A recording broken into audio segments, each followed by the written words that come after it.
दोस्तों आपने star Wars जैसी साइंस फिक्शन फिल्मों में कई बार लेजर हथियारों से ड्रोन और मिसाइलों को जलाकर भस्म करते देखा होगा। अब यह सिर्फ कल्पना मात्र नहीं रह गया है, बल्कि रूस के राष्ट्रपति व्लादिमीर पुतिन ने यूक्रेन युद्ध में इसका पहली बार यूज करना शुरू कर दिया है। रूस ने यूक्रेन में कई ड्रोन और मिसाइलों को अपने लेजर हथियार जजीरा के जरिए भस्म करने का दावा किया है। कई एक्सपर्ट्स का कहना है कि इससे यूक्रेनी सैनिकों को अंधा किया जा सकता है। यूक्रेन ने अब तक अमेरिका समेत पश्चिमी देशों से मिले ड्रोन के जरिए ही रूस की सेना को रोकने में सफलता हासिल की है। इसी के चलते रूस ने अपने नेक्स्ट जनरेशन हथियारों की यूक्रेन में तैनाती शुरू कर दी है। तो दोस्तों ऐसे में आज हम जानने का प्रयास करेंगे कि लेजर हथियार आखिरकार होते कैसे हैं, किस तरह के हथियारों को जलाकर भस्म करने में सक्षम होते हैं और दुनिया और किन देशों के पास लेजर हथियार हैं। तो दोस्तों जानेंगे इसके बारे में। मेरे साथ स्वागत है आपका यूक्रेन रसिया वॉर में। तो दोस्तों यूक्रेन में रूस कौन से लेजर हथियार यूज कर रहा है? दोस्तों देखा जाए तो व्यापक इलेक्ट्रोमैग्नेटिक बैंड का यूज करने वाले एक लेजर हथियार अब ट्रेडिशनल हथियारों की जगह ले रहे हैं। रूस ने भी यूक्रेन युद्ध में नए हथियारों के इस्तेमाल का दावा किया है। रूस ने कहा है कि लेजर हथियार यूक्रेन में ड्रोन जलाकर भस्म कर रहे हैं। यह दावा ऐसे समय किया गया है जब अमेरिका समेत पश्चिमी देश यूक्रेन को हथियारों के जरिए जबरदस्त मदद कर रहे हैं। देखा जाए तो रूस के राष्ट्रपति पुतिन ने पहली बार 2018 लेजर हथियार पेरेसवेट का जिक्र किया था। यह नाम मध्य युग के ऑर्थोडॉक्स योद्धा मोग अलेक्जेंडर पेरेसवेट के नाम पर रखा गया है।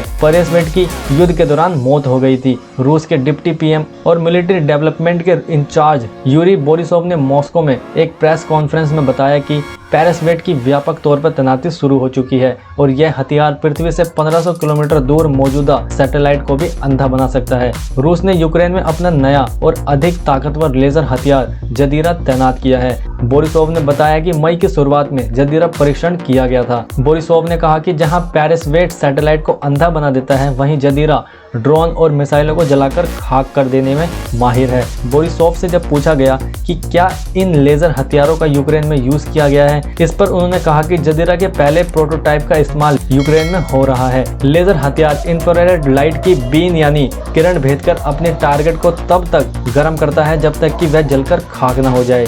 दोस्तों अब देखा जाए कि कितने खतरनाक है ये लेजर हथियार, तो 2017 में जजीरा के बारे में रूसी मीडिया ने कहा था कि न्यूक्लियर कॉर्पोरेशन रोसातोम ने इसे बनाने में मदद की है। यह भौतिकी के नए सिद्धांतों पर आधारित हथियार बनाने के कार्यक्रम के तहत बनाया गया है। जजीरा 5 किलोमीटर दूर मौजूद ड्रोन और मिसाइलों को 5 सेकंड के भीतर जलाकर भस्म कर देने में माहिर है। वहीं पेरेसवेट पृथ्वी से 1500 किलोमीटर की ऊंचाई पर मौजूदा सैटेलाइट को अंधा बना सकता है। पेरेसवेट इसलिए काफी महत्वपूर्ण है क्योंकि सैटेलाइट के जरिए ही परमाणु हथियारों को ले जाने वाली इंटरकॉन्टिनेंटल बैलिस्टिक मिसाइल की निगरानी की जाती है। साथ ही यह फाइटर जेट के पायलट को अंधा कर सकता है। ऑस्ट्रेलियन आर्मी के रिटायर मेजर जनरल ने बताया कि जजीरा जैसे लेजर हथियार ड्रोन के साथ ही यूक्रेन के तोपखाने में तबाही मचा सकते हैं और यूक्रेनी सैनिकों को अंधा कर सकते हैं। हालांकि इंटरनेशनल कन्वेंशन के तहत यह प्रतिबंधित है। कुछ मिलिट्री एक्सपर्ट्स बताते हैं कि ड्रोन के खिलाफ लेजर हथियार काफी कारगर हो सकते हैं। यह कितना इफेक्टिव होगा यह मौसम पर निर्भर करता है, यानी अच्छे मौसम में यह पूरी तरह से काम करता है,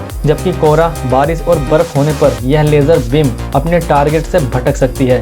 कुछ एक्सपर्ट्स लेजर हथियार की क्षमता पर सवाल उठा रहे हैं। कहा जा रहा है कि लेजर हथियार एक बार में सिर्फ एक जगह ही निशाना लगा सकते हैं और मिसाइल डिफेंस सिस्टम उनसे ज्यादा असरदार है, जो एक साथ कई हथियारों को निशाना बना सकती है। अब दोस्तों लेजर हथियार की सूची में भारत कहां खड़ा है? तो भारत 2021 की शुरुआत में defence research and development organisation यानी DRDO के दुर्गा 2 बनाने की बात सामने आई थी। इस लेजर वेपन का यूज थल सेना, नौसेना और वायुसेना तीनों कर सकती है। और दोस्तों अमेरिका नौसेना ने सबसे पहली बार लॉज नामक लेजर वेपन को 2014 में बनाया था। इसे USS पेंस पर तैनात किया गया था। जनरल ऑटोमिक्स इलेक्ट्रोमैग्नेटिक सिस्टम और बोइंग मिलकर अमेरिका का सबसे पावरफुल लेजर हथियार बना रही है। यह लेजर हथियार 300 किलोवाट का होगा। इससे किसी ड्रोन, मिसाइल और फाइटर जेट को पलक झपकते ही मार गिराया जाएगा। दोस्तों इजराइल ने इस साल अप्रैल में पहली बार लेजर मिसाइल डिफेंस सिस्टम का सफलतापूर्वक परीक्षण किया था। इसे आयरन बीम नाम दिया गया है।